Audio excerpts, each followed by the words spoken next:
35, Larry Monks. 36, Matt Osterhouse.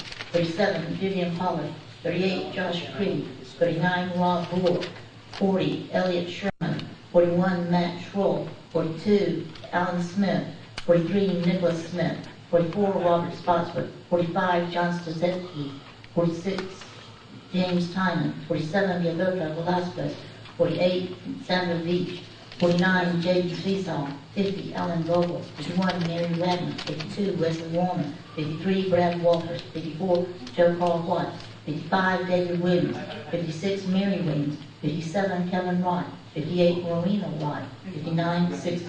That's a total of 60 delegates who are preparing 59 delegates. We're preparing 59 ballots, and that's what will be passed out. We're having technical difficulties here, but we had some more nominations, I believe, to be made. I'd like to nominate Gilberto Velasquez and James Seesaw. All right. Now we're going to prepare the ballot. So unless there's any objections, I'm going to declare nominations closed. Hearing no objections, nominations are closed. We're preparing a ballot. We'll print it out. And what we can now talk about how we're going to vote. Mr. Dale. Will the curing of the votes be open for inspection? Of course. We'll have, our secretary will take responsibility for that, and there will be multiple observers. Mr. Hopkins. Before I vote, I'm wondering if the people that are been nominated, if they're present, if they could stand up and well, it depends on how much time we have, but since we're having these technical difficulties, I think that'd be in order, that something along those lines. Mr. Clark. Yeah, I was wondering if, in addition to just standing up, if they could take a little time to tell us why we should vote for them, because I don't know a lot of these people. Even if you only gave me 30 seconds each, that would be like 20 minutes. Well, that's a long time. I'm not sure we got the limit for that long. But something along those lines, let's think about that. Now, how we vote, as I mentioned, we can look at it like you're striking a jury, that is, you strike out the names you don't want. That's one way to vote. You can circle the names you do want. I think we should probably just try to do both. Circle the names you do want and strike out the names you don't want, because this is important. It's going to be in numerical order, and you can only count a vote for 33 people. You must monitor yourself, because it's a secret ballot. But if you vote for 34 people or more, you've voided your ballot. You've overvoted. So that's why we're going to have a number, and you should. Nobody can monitor this but you. Yes.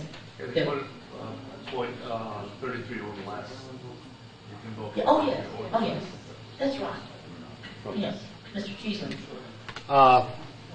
Yes, I wonder if it might be advantageous if you ask those people nominated, or at least tell them the expenses that they're going to encounter. Well, I think it's something like $300 and some odd. Well, it's a temple, and so you can calculate for yourself what it costs for you to get you to temple. But people do carpool, and then there's more than likely an overnight stay at a hotel. There's I told it was a room rate of was it $99? $89 for the Hilton Garden Inn. Of course, some people don't do that. Some people have relatives or friends that they stay with. So, but I think people are, if you're mature and adult enough to take on this responsibility, I think you're adult enough to know what is likely to be involved or how that works for you. There's also an additional registration fee with the Libertarian Party as well, no, correct? No, there's not. For attending party business, there is no fee. I stand corrected. Now, if you want to attend some of the seminars and the speakers, but if you're a delegate, you got party business to do on the floor, so you're not going to be able to do very many of those things. But there's a banquet.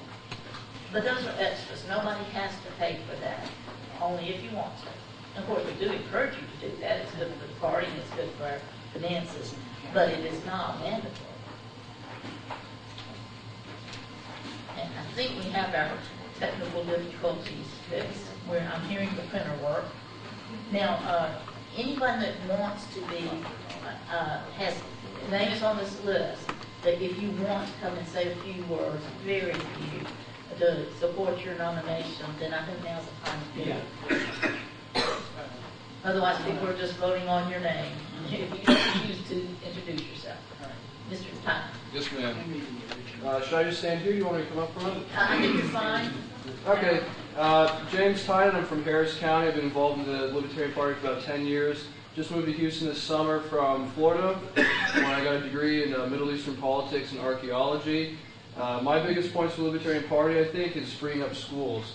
I came back with $50,000 in financial debt from school, and I think one of the biggest ideals of freedom is actually freeing up our children's minds. They are the future of the world and possibly the future of our party. And if we can start implementing some of the objectivisms we use here in the Libertarian Party, freeing up regulation from schools and allowing them to actually succeed on their own merit, I think that's going to bring about a lot of freedom that we could see in the future.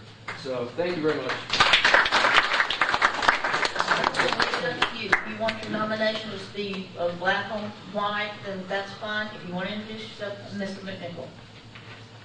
Good morning, my name is Bill McNichol. I've been a card-carrying, dues-paying member of the Libertarian Party at the state, national, and county levels for 27 years.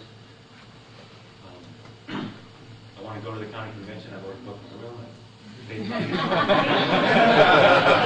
Now, Mr. McNichol, was that Tom O'Donovan? I'm going to be there whether I'm a delegate or not. I want to be a delegate. Please vote for me to be a delegate.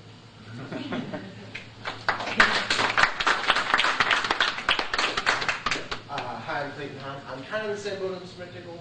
I'm a SLAC member. I've been involved with the party. I'm coming in, bringing some new blood and some new energy.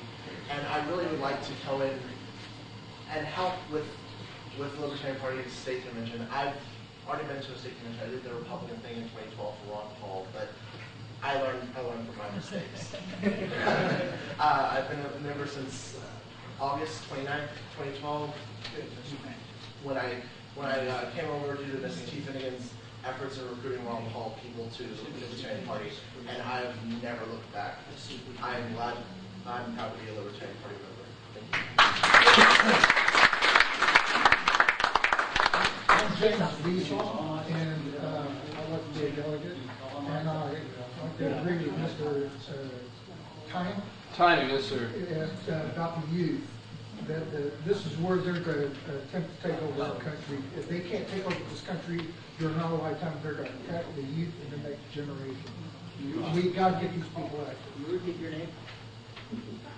James Beasley. I am Johnny Johnson. I'm a veteran.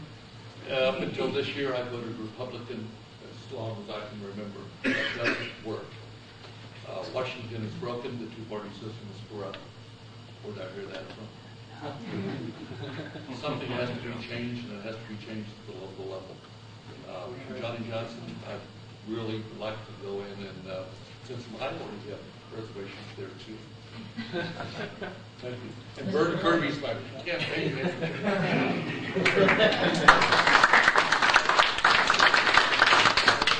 I'm Brandon Hoyes, candidate for Lieutenant Governor.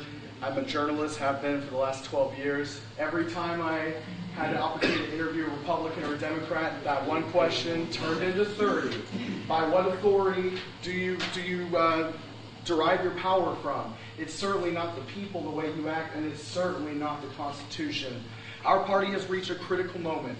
Are we going to be a party that is for liberty and for freedom when it is politically expedient or convenient, or are we going to stand with our neighbors, whether we agree with them or not, and fight for their liberty? That is why I'm in this race, and I would love your support today.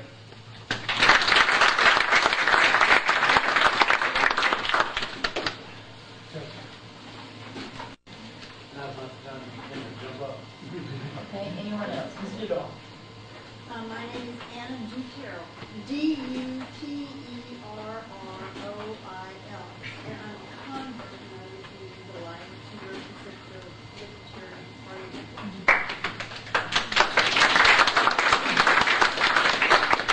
Hello everyone, my name is Jason Bowie. I'm a veteran of the First Gulf War and the Kosovo conflict, and my belief is that just like many of you feel that we're